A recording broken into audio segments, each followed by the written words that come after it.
안녕하십니까. 안녕하세요. 네. 오늘 분위기가 좀 색다르네. 웬 트리. 그러게요. 그래서 지난번에 세트에 너무 돈을 안 쓴다고 했더니 좀 쓴 것 같네요.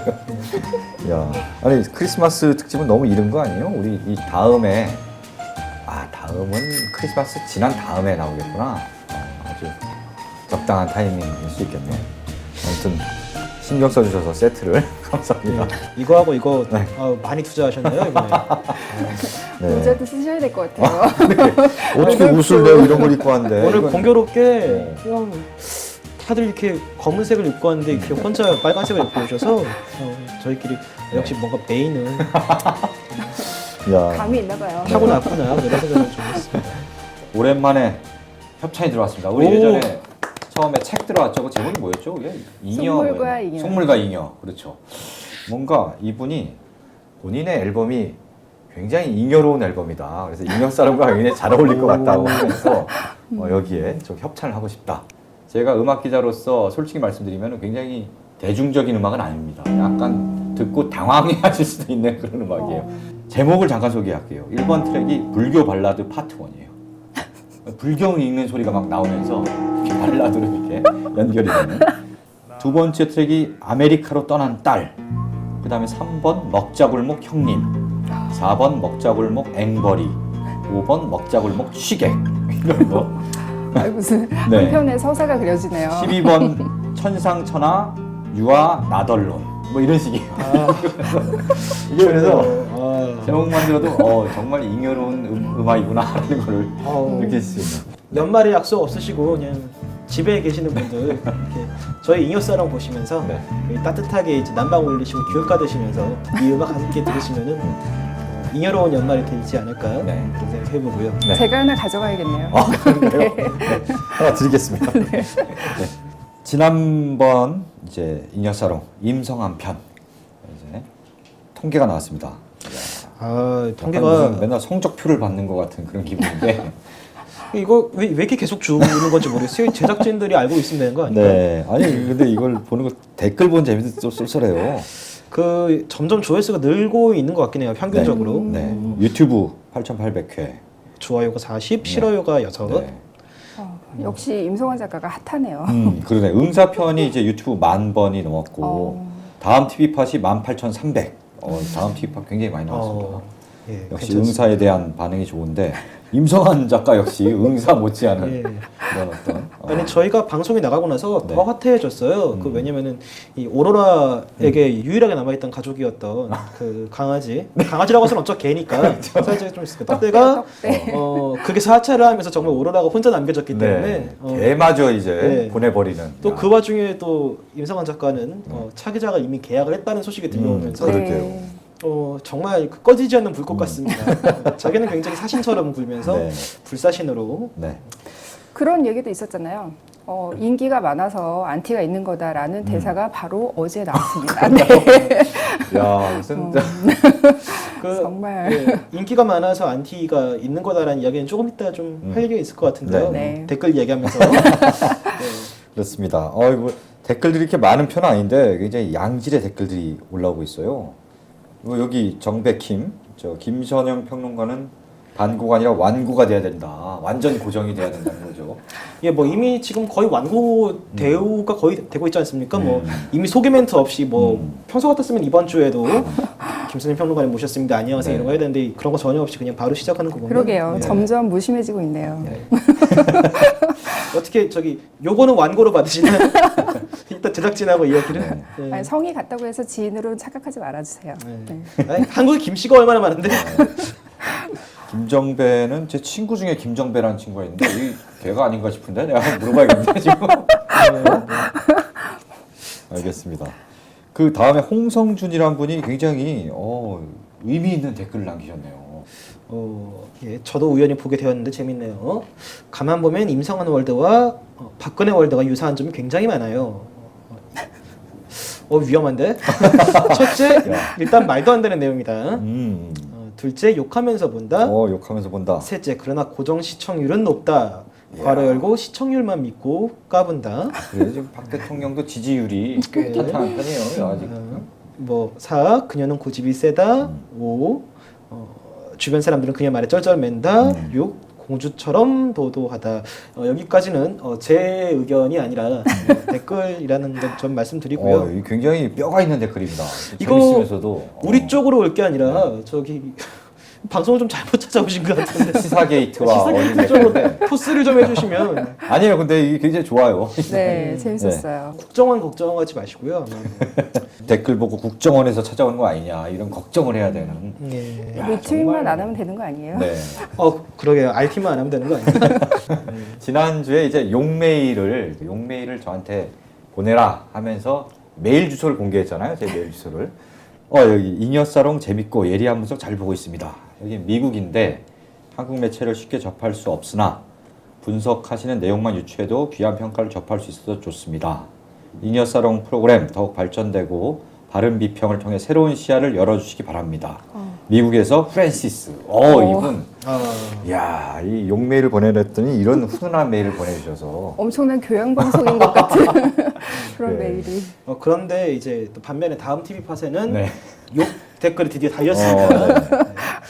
그것도 딱 한 명은 찝어서 네. 이거 삐 처리해 주시나요? 삐 처리할 필요 없어요. 이거 바로 읽어야 돼요. 그러니까 하쿠라는 분께서 쓰셨는데 저 청남방 삐리리는 방송 날로 먹냐? 오로라 공주 이야기하는데 오로라가 이름인지도 모르고 뭐 하는 거냐라는 야, 이 댓글을 뼈 아픈 댓글입니다. 달아주셨습니다. 반응이 슬슬 오고 예. 있네요. 아주 바른 말 하셨어요. 사실은 잉여 사롱의 컨셉이 잉여잖아요. 저는 원래 잉여롭게 얹혀가는 컨셉이라서 오로라가 정말로 그 사람 이름인지 몰랐습니다. 저는 진짜 고백하고요.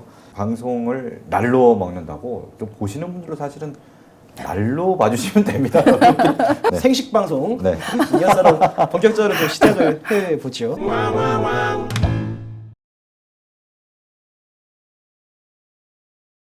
이번 주 주제는요.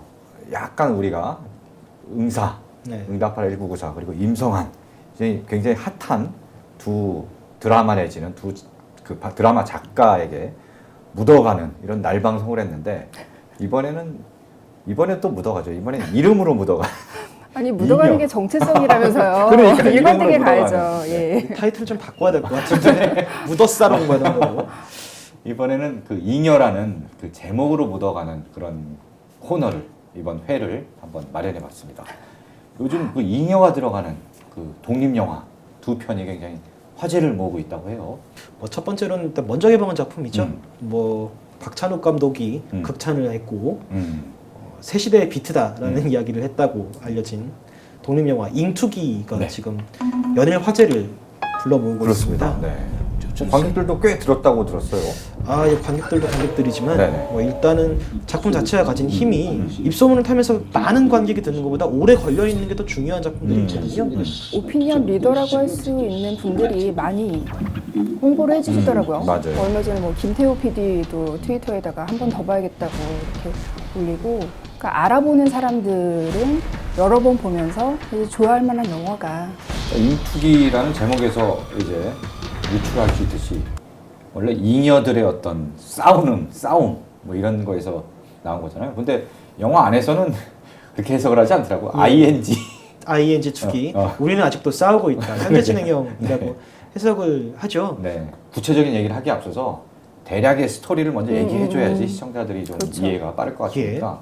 처음에 이제 발생된 거는 DC 인사이드 그 대형 커뮤니티 격투기 갤러리에서 치콩팟이라는 대화명을 쓰는 주인공과 저존슨이라는 대화명을 쓰는 그 등장인물이 서로 막 싸웁니다. 댓글로. 야씨 내가 훨씬 더 몸이 좋고 네. 너를 만나면은 정말 몇 초 만에 너를 처발라줄 수 있고 뭐 이런 말도 안 되는 허세 덩어리의 댓글들을 한참 주고받다가 예상치도 못한 장소에서 치콩팟이라는 주인공이 저존슨에게 뒤통수를 맞고 그 광경이 담긴 동영상이 온 인터넷에 떠돌아다니면서 이 주인공 치콩팟이 저존슨에게 복수를 해야겠다라고 결심한 데서 영화가 시작됩니다. 콩팥이 인터넷 스타가 돼버리죠. 그 맞는 장면이 예. 완전 퍼지면서 스타가 되면서 스타인데 복수의 안 좋은 스타가 의미의 스타. 그러게요. 네. 그래서 어떻게 보면은 네. 무슨 복수담처럼 네, 네. 시작이 되는 이야기죠. 치콩팥이 이게 저존슨이라는 인물을 찾아다니는 어떤 미스터리 구도와 복수담이 함께 이제 진행이 되는데요. 그 과정에서 이제 잉투기라는 걸 만나게 되는 거죠. 주인공 네. 치콩팥이. 네. 인터넷 잉여들이 서로 댓글로 싸우지 말고 실제 링 위에 올라가서 아. 한번 싸움을 내보자라는 아. 타이틀을 건 네. 그 격투기 네. 게임인데요. 네. 그 영화에서 보면 주인공이 정말 할 일이 없는 사람으로 나와요. 그러니까 엄마와 단 둘이 사는데 뭐 직업도 예. 없고 뭐 학생도 아닌 것 같고 작중 29으로 나오는데 29이네요. 장난 아니더군요. 그 잉여로움이란. 네. 예. 주로 게임을 해서 그 캐릭터를 만들어서 그걸 팔고 그렇죠. 발단이 그거죠. 네. 영화의 첫 시작이 그렇죠. 게임 아이템을 네. 판매하는 장면에서 네, 이제 네. 사건이 일어나는데요. 그러니까 이 영화를 볼 때 맨 처음에 사람들이 어떤 기본 정보가 없이 가면 굉장히 낯설 수가 있는 것이 어떤 인물들도 그렇고 어떤 배경도 그렇고 어떤 사회적인 맥락이 다 제거가 돼 있어요. 그리고 거기에 주요 인물이 이 치콩팥 말고, 그러니까 태식이라고 하죠. 이 태식이라는 인물 빼고 이제 또 영자와 주요 인물로 나오는 그 희준이라는 그 친구. 태식의 절친한 네. 형이자 친구인데 그 인물도 도대체 왜 태식을 그렇게 보살펴주면서 따라다니는 건지 네. 인물들에게 어떤 구체적인 맥락이 제거가 돼 있어요. 그러니까 도대체 쟤네들은 누구고 왜 저런 짓을 하는지 이런 것들을 계속 궁금해하면서 따라가게 만드는 낯선 화법 이런 것들이 이 영화에 대해서 계속 흥미를 자아내게 만드는 것 같아요. 저는 그 영화에서 굉장히 인상 깊었던 게 주인공의 엄마의 태도도 굉장히 쿨하면서 멋지더라고요. 아, 예. 이제 둘이 사는데 엄마랑 갑자기 이민을 가야겠다고 네. 어느 나라였죠? 그 이민 가겠다고 코스타리카로. 코스타리카로 갑자기 이민을 가는 게 좋을 것 같아 하더니 뭐 여권 만들고 뭐 이러면서 같이 가자고 뜬금없이 가서 뭘 할지도 아직 결정이 되지 않은 상태에서 그때 굉장히 흥미로운 얘기를 하죠. 네. 여기는 1%만을 위한 나라야. 우리 같은 사람들이 도저히 살 수가 없어. 이러면서 이민을 결심을 하게 되는 거죠. 코스타리카 가면은 택시만 몰아도 택시만 몰아도 행복하다. 행복하대 이런 얘기를 하면서 근데 결국은 그 아들이 자기는 여기서 할 일이 있다 이러면서 이민을 못 가겠다고 버티니까 그래 지금까지 같이 살았으니까 됐다. 이젠 좀 떨어져서 살아도 될 때가 아니겠니 하면서 혼자 가겠다는 야 정말 그 엄마도 만만찮은 분인 것 같아요. 아, 예. 그런 내용이다 보니까 이제 처음에 사람들이 이게 흔히 얘기하는 현피를 네. 실사화한 거라고 굉장히 재미있게 흥미를 가지고 보러 갔다가 내용이 점점 진행되면 진행될수록 이것이 그 세상을 좀 어떻게 하면 제대로 마주할 수 있을 것인가 잉여들이 방문을 박차고 나와서 과연 그러면은 우리가 어떤 희망을 발견해야 되는가에 대한 메시지가 좀 담겨 있다고 볼 수 있겠죠. 이만큼 같이 살았으면 되지 않았니라는 엄마의 말에 주인공이 그 얘기를 하잖아요. 같은 집에서 산다고 같이 산 것 같지는 않다라고 그렇죠. 이야기를 하는데 네. 그렇다면 이제 과연 같이 산다라는 것은 무엇인가 또 내가 여기서 의미 있는 일을 꼭 이렇게 하고 가야 되는 그것은 무엇인가. 주인공이 격투기를 이제 시작을 하면서 나 여기서 이거 하고 나면 뭐라도 할 수 있을 것 같아라고 이야기를 했는데 네. 사실 그걸 한다고 해서 뭘 할 수 있는 건 아니거든요. 그렇죠. 상황상. 네. 친구도 굉장히 인상적입니다. 네. 친구가 이제 뭔가 격투기를 뭐 네. 사실 별다른 특기나 이런 거 없이 그냥 빌빌대고 다니다가 친구도 격투기를 하면서 자신을 어떤 발견하게 되는 그래서 경기에서 지고도 굉장히 좋아하고 예. 만족스러워하는 그런 저 장면이었어요. 두드려 맞으면서 네. 그제서야 좀 현실을 자각하는 네. 그런 인물들이죠. 욕망은 있고 절실함은 있는데 답은 없는 약간 어디론가 도망가고 싶어하는 인물 군상들의 이야기가 이렇게 얘기하면 되게 무거운 이야기 같지만 굉장히 스타일리시하고 재밌는 작품이니까요. 네. 저는 이 영화를 보면서 뭔가 감독이 어떤 뭐 메시지를 분명히 전하고자 하는 게 있다. 그리고 뭐 그게 뭔지 어렴풋이는 다가오는 것 같아요. 근데 이게 정확히 뭘 말하는 건지 딱 정말 똑 떨어지는 그런 메시지가 확 전달되지는 않는 것 같더라고요. 보고 나면 뭔가 있는데 좀 찜찜하게 남는. 그게 근데 이 영화의 정체성인 것 같아요. 뭔가 규정할 수 없는 어떤 에너지? 이 영화 정말 연결되는 것이 그 바보들의 행진인데 그 70년대 최인호 소설을 원작으로 한 영화잖아요. 방황하는 청춘들이 여기서도 이제 3명이 나와요. 뚜렷한 어떤 시대적인 맥락을 설명하지는 않는데 청춘들이 좀 이렇게 꿈을 찾아서 이렇게 고민을 하고 있고 또 자유에 대해서 좀 고민을 하고 뭐 또 사랑에 대해서도 고민하고 부유하는 청춘들의 초상을 그리고 있는데 그 영화를 보다 보면은 70년대의 어떤 독재와 억압의 상황들이 네. 저 영화의 어떤 사회적인 맥락으로 작용을 하고 있구나 이런 거를 자연스럽게 느끼게 되는데요. 영화가 그거를 명확하게 규정하거나 설명해 주진 않죠. 네, 네. 근데 아마 인투기도 내가 보다 보면은 도대체 저 인물들이 왜 저렇게 부유하면서 떠다니는가 이런 것들을 설명할 수 없는데 아마 그러한 인물들이 지금 우리 성순들의 모습을 정확하게 반영하는 게 아닌가. 뭐 결말에 대해서 자세하게 이야기하면 스포일러가 되겠습니다만은 이 작품이 어떤 뚜렷한 희망이라거나 네. 혹은 뭐 선명한 절망이라거나 어느 한쪽으로 치우치지 않고 약간 열린 결말로 이제 그 보는 사람들에게 해석의 여지를 남긴 네. 부분이 있거든요. 네. 각자가 생각하는 결말들이 있을 거고 더 많은 논의로 이어지는 게 오히려 이 영화에 대한 제대로 된 응답이 아닐까라는 생각을 좀 해봅니다. 제목은 유사점이 있는데 분위기와 이런 내용은 형식은 상당히 다른 영화가 또 있죠. 예, 사뭇 다른 영화, 네, 네. 다큐멘터리 영화죠. 잉여들의 히치하이킹이라는 네, 작품. 인여들의 히치하이킹. 네. 제목 보자마자 전 포스터 보자마자 확 눈에 들어와가지고 저걸 꼭 봐야겠구나. 잉여사롱. 예. 잉여사롱과 잘 어울릴 것 같은. 반가워서 보러 갔었습니다. 네, 영화과 학생들이죠. 여기 등장하는 학생들이 엄청나게 무모한 계획을 세웁니다. 야, 내가 땡전 한 푼 없이 유럽에서 여행하는 방법을 찾았어. 내 이름은 호재다. 이 팀의 리더. 사우스까지 85유로 히치하이킹 하면은 빵원. 다 죽는 거예요 이건요 진짜로. 얘는 합이고 죽어볼 사람도 나 같아요. 다 죽어 내가 봤는데 목숨만 바꾼 치킨. 얘는 현악이. 바티칸 신전을 뒤로하고 머리를 단선수로 감는 사람은 네가 처음일 것이다. 그리고 얘는 휘다. 웃들지 웃고 있지. 우리의 계획은 1년 동안 이 나라 저 나라 다 돌아다니면서 호텔 영상 만들어주고 숙박하고 레스토랑 영상 만들어서 밥 먹고 영국으로 넘어가서 제2의 비틀스를 발견해서 뮤직비디오를 만들고 그렇게 해서 한 1년을 보내고 한국으로 돌아오자. 그 계획을 세우고 막 준비하는 단계는 다 나레이션으로 처리를 하고 곧바로 그 계획이 망할 것 같은 지점으로 달려간다라는 게 어떤 이 다큐멘터리 영화의 네. 미덕이 아닌가라는 네. 생각이 좀 드는데요. 처음에 프랑스로 갔죠. 프랑스 파리에서 시작하나요? 예, 영화 파리에서. 거기서 뭐 도저히 저게 될까 싶을 정도로 무슨 뭐 히치하이킹도 당연히 잘 안 되고.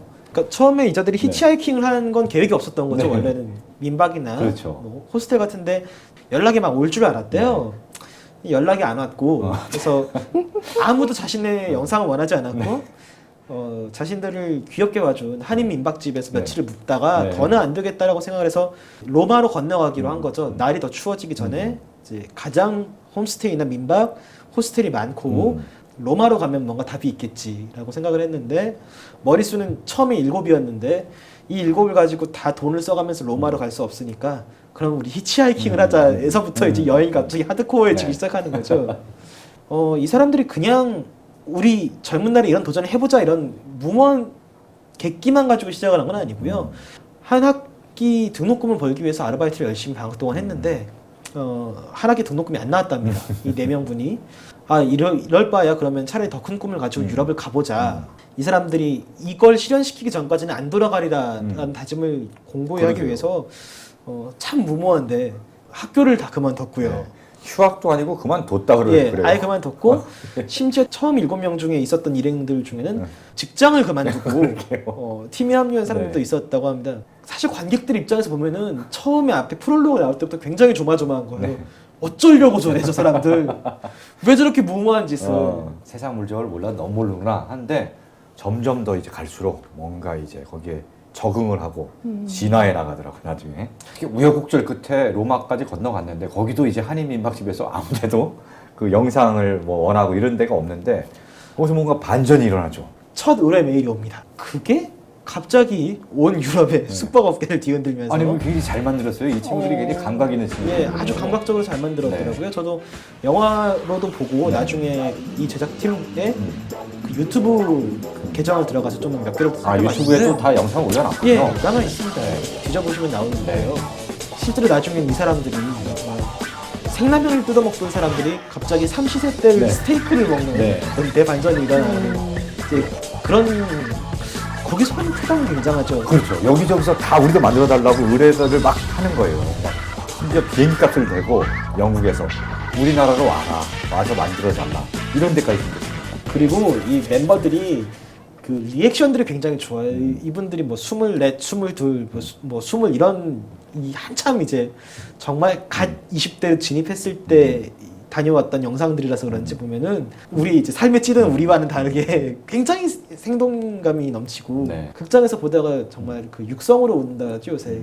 그냥 킥킥이 아니라 빵하고 터졌거든요 저는 보다가. 이 처음에 가능할까 에라 모르겠다 될 대로 되라라고 식으로 이제 출발했던 여행이 나중에는 애초에 원했던 뭐 제2의 비틀스까지는 아니지만 영국에 가서 굉장히 자기가 어렸을 때부터 좋아하던 그런 뮤지션의 대뮤지션의 뮤직비디오를 만드는 꿈까지 이루고 우리 결국 돌아와서 그 과정을 다큐로 찍어서 극장에 개봉하자라는 처음에 그게 될까라고 다들 반신반의했던 계획까지 결국 이루어진 거잖아요. 그게 모든 걸 다 이룬 거예요.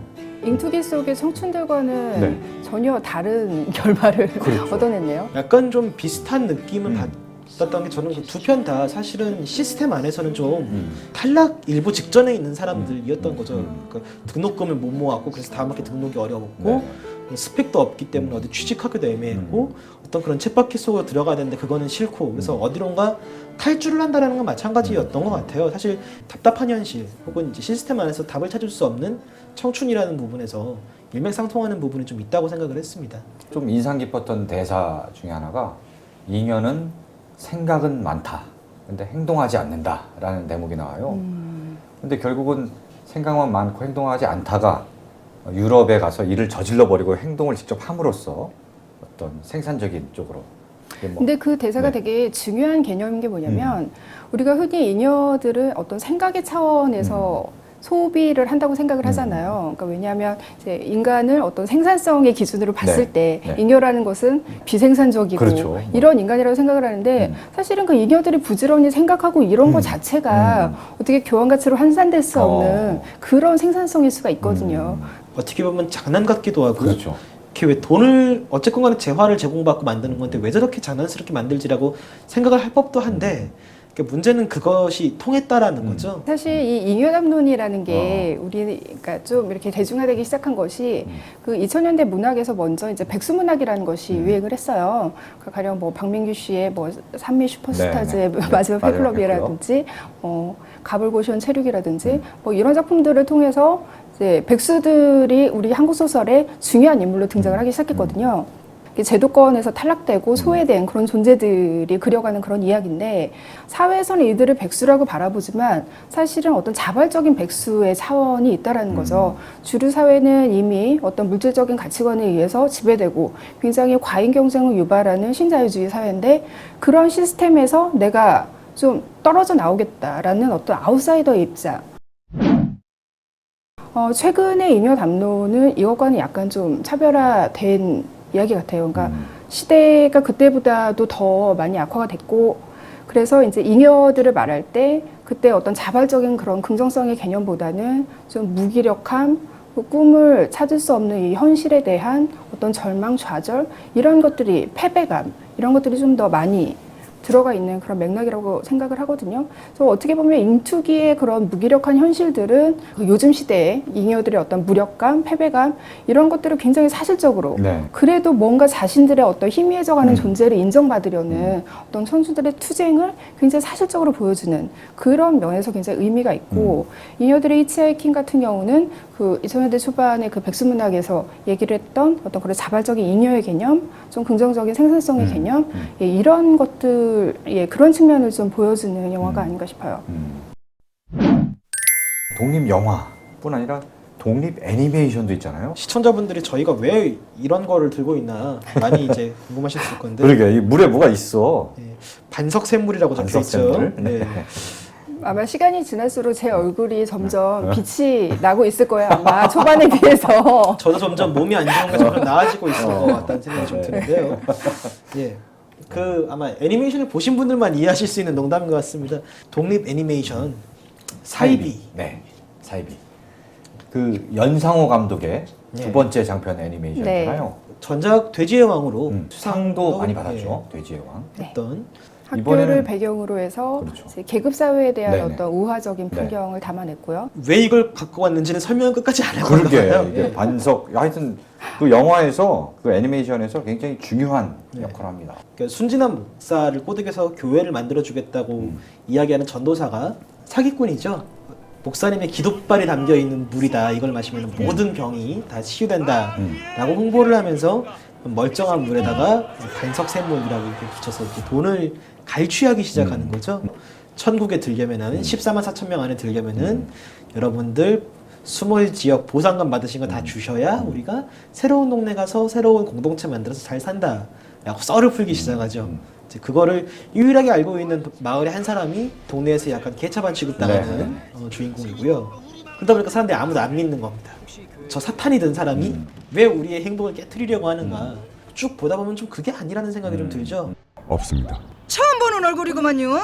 그러니까 이 사람들 아무도 돌보지 않고 심지어 나라에서는 푼돈을 주면서 여기 댐 만들어야 되니까 나가라라고 이야기를 하는데 오로지 이 교회에서만 당신은 천국에 들어갈 14만 4천 명 중에 한 명이고 당신은 사랑받기 위해 태어난 사람이고 그거를 나는 알아줄 수 있다라는 메시지를 던져주는 그렇기 때문에 그거를 믿고 싶어 하는 거란 이제 그런 생각이 들게 되는 거죠. 그러니까 사람들이 그냥 물인데 돈을 주면서 근데 이거 진짜 마시니까 좀 컨디션이 좋아지는 것 같기도 하고 이 사입이라는 것도 비록 종교를 소재로 하고 있지만 우리 사회에서 어떤 종교처럼 사람들의 마음을 그러니까 소외되고 외로운 사람들의 마음을 파고드는 어떤 거짓 이념들 거기에 대한 어떤 신화화 이런 것들을 부수는 그런 우화로 쓰이고 있는 것 같아요. 그 사입이라는 게.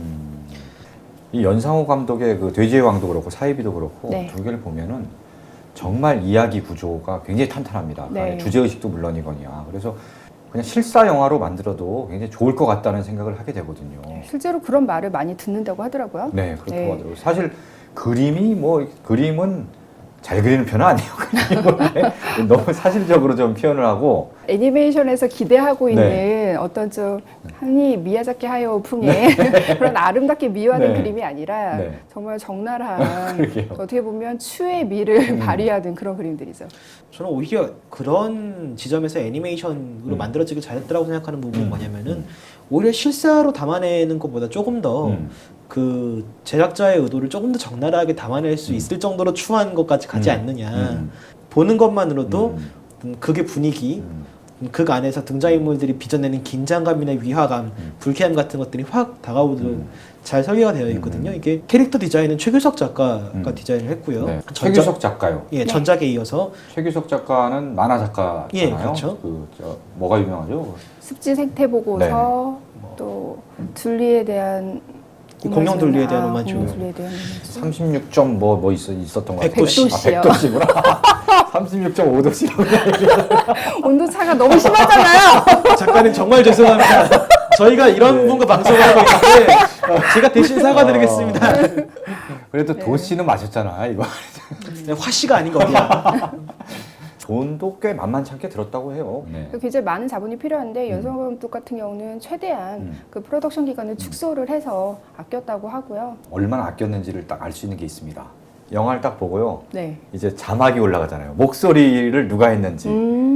연상호 감독이 직접 출연한 게 꽤 많아요. 정말 연상우, 경찰 1 연상호 뭐 쭉 가다가 술 취한 손님 2 연상호 이런 식으로. 예, 그렇죠. 그래서 나중에 한번 제가 그 전에 한번 술자리에서 우연히 만난 적이 있습니다. 그래서 한번 물어봤어요. 아니 이번에 굉장히 많이 겹치기 출연을 했던데 도대체 몇 개를 한 거냐? 그러니까 하도 겹치기 출연을 많이 해서 노하우가 생겼다. 자기 그래서 심지어는 이번 작품은 아니지만 그 전에 자기가 연기한 그 역할과 또 다른 제가 연기한 역할이 서로 대화를 하는 장면도 해봤다. 그래서 형님 오랜만이에요. 잘 지냈어? 뭐 이런 식으로 이렇게 하는 경지까지 올랐다. 달인 수준이네요. 역시 빙의 서정민 재현의 왕. 네. 하여튼 이렇게 눈물겹게 이렇게 비용을 절감해가면서도 자기가 하고 싶은 걸 표현하기 위해서 이런 눈물겹지 않습니까, 진짜? 본인이 이제 제작자 마인드를 같이 가지고 있는 거죠. 네. 사이비도 지금 계속 꾸준히 극장에서 상영이 되고 있죠. 그럼요. 앞서서 말씀드린 영화들만큼이나 사이비도 굉장히 핫한 영화로 입소문을 많이 타고 있고요. 예.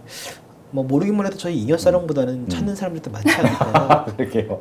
그러니까 사이비와 잉투기 잉여들의 히치하이킹에 또 묻어가는 거죠. 한 해가 됐습니다. 네. 근데 저도 잉투기와 사이비를 보면서 좀 무섭다는 생각이 들었어요. 왜냐하면 그 잉투기가 감독이 이제 바보들의 행진에서 레퍼런스를 삼고 인투기를 만들었다고 했는데 바보들의 행진이 이제 75년 그 유신 독재 시절을 배경으로 한 거잖아요. 근데 지금의 인투기가 그 유신 시대를 다시 상기하게끔 하는 그렇죠. 예, 지금 그런 뭐 현실이라는 게 굉장히 지금 사실 굉장히 답답한 시기잖아요. 네. 그래서 아까 그런 임성한 월드와 지금 시대가 유사한 점이 많다 이런 네. 얘기까지 나올 정도로 자꾸 변론이 이쪽으로 가요. 이럴 거면 우리 시사 게이트하고 합방을 해주시던가요.